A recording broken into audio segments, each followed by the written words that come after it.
vais vous présenter comment installer un environnement de développement pour développer avec Typo 3. Donc ici, nous allons voir comment installer un environnement de développement sous Vagrant. Donc Vagrant, c'est un système qui permet de créer très facilement des machines virtuelles qui sont préconfigurées. Et là, vous avez quelqu'un qui a mis en fait sur GitHub, qui a partagé son repository, donc ça s'appelle Typo 3 Homestead. Et du coup, vous pouvez aller sur GitHub et rechercher ce repository, vous allez tomber dessus très facilement. Et du coup, vous avez les fichiers de configuration et vous avez aussi une petite explication dans le README pour savoir comment l'installer.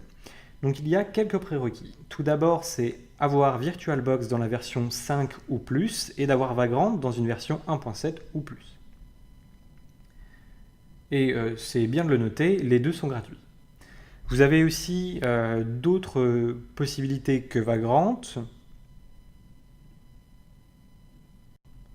comme Docker par exemple. Mais là, je vais vous présenter Vagrant uniquement. Donc moi, j'ai déjà ces deux logiciels qui sont déjà installés sur ma machine locale. Donc ici, je vais directement passer à la phase d'installation. Donc ici, c'est si vous n'avez pas Git, vous pouvez directement télécharger le zip, donc soit ici, soit en allant ici et en faisant download zip.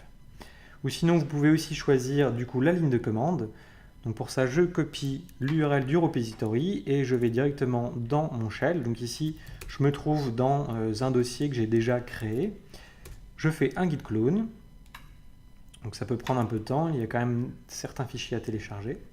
Et ensuite, il suffit du coup d'aller dans le dossier du repository. Voilà. Et ensuite, je dois faire Vagrant up. Donc il faut le savoir qu'en fait, il n'y a que quelques lignes de commande, à savoir avec Vagrant. Je vais vous présenter les principales. Donc il y a Vagrant up, c'est pour démarrer votre machine ou initialiser votre machine. Vous avez Vagrant alt, c'est pour stopper votre machine. Et vous avez aussi Vagrant SSH qui vous permet de vous connecter en SSH directement. Il faut savoir que quand vous faites Vagrant SSH, vous n'avez pas besoin en fait de connaître de mot de passe. Il n'y a pas de mot de passe, tout a été déjà préconfiguré par échange de clés, etc.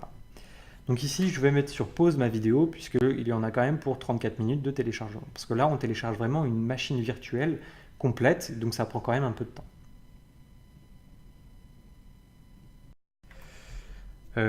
Voilà, ma Vagrant s'est installée, ça a à peu près pris une petite heure pour l'installer. Donc à la fin, en fait, vous allez avoir un petit encart vert qui va vous donner l'ensemble des informations essentielles pour pouvoir y accéder. Donc vous pouvez, en fait, ici vous avez l'ensemble des URL pour 7.6, 6.2, 8.2 et vous avez aussi la version de dev, etc. Vous avez aussi Neos, vous avez aussi MailHog, donc ça vous permet en fait de visualiser vos mails directement depuis une URL. Donc ça c'est très intéressant quand vous voulez envoyer des mails en local et que ça ne parte pas sur un serveur de mail spécifique. Vous pouvez aussi utiliser Elasticsearch, etc.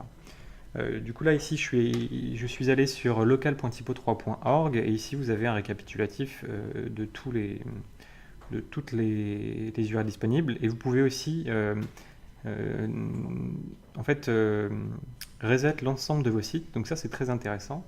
Vous pouvez aussi les mettre à jour donc sur des versions mineures, etc. Ici, du coup j'ai tapé cette URL là et en fait le mot de passe est inscrit ici. Lorsque vous faites un Vagrant Hub, vous avez le mot de passe qui est inscrit ici. Voilà, et donc là je vais réussir à me connecter et j'aurai un back-end directement utilisable pour faire de l'intégration, du développement, etc. Vous avez aussi la même chose pour Typo 3.7.6, 8.2 et ensuite les versions de dev, etc. Et vous avez ici c'est MailHog, c'est un mail catcher tout simplement. Et vous avez Elasticsearch juste à côté.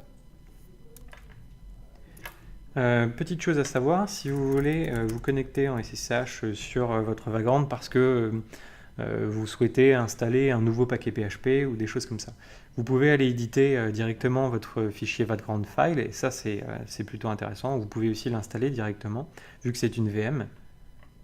Donc pour ça, vous faites Vagrant SSH, ce que j'ai fait ici.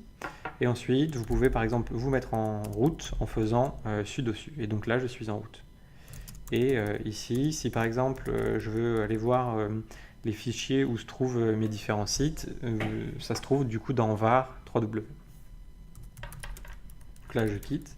Je vais vous montrer aussi comment couper votre Vagrant, puisque c'est quand même une machine virtuelle, ça va prendre énormément de ressources de votre machine, et quand vous n'en avez plus besoin, du coup, vous pouvez faire Vagrant Alt, et ça va automatiquement couper votre Vagrant, et il faudra refaire un Vagrant Up dans le dossier de Typo3 Homestead pour pouvoir la relancer.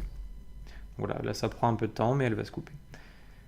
Donc voilà, c'est terminé pour ce petit tuto pour découvrir en fait une installation de Typo3 avec Typo3 Homestead.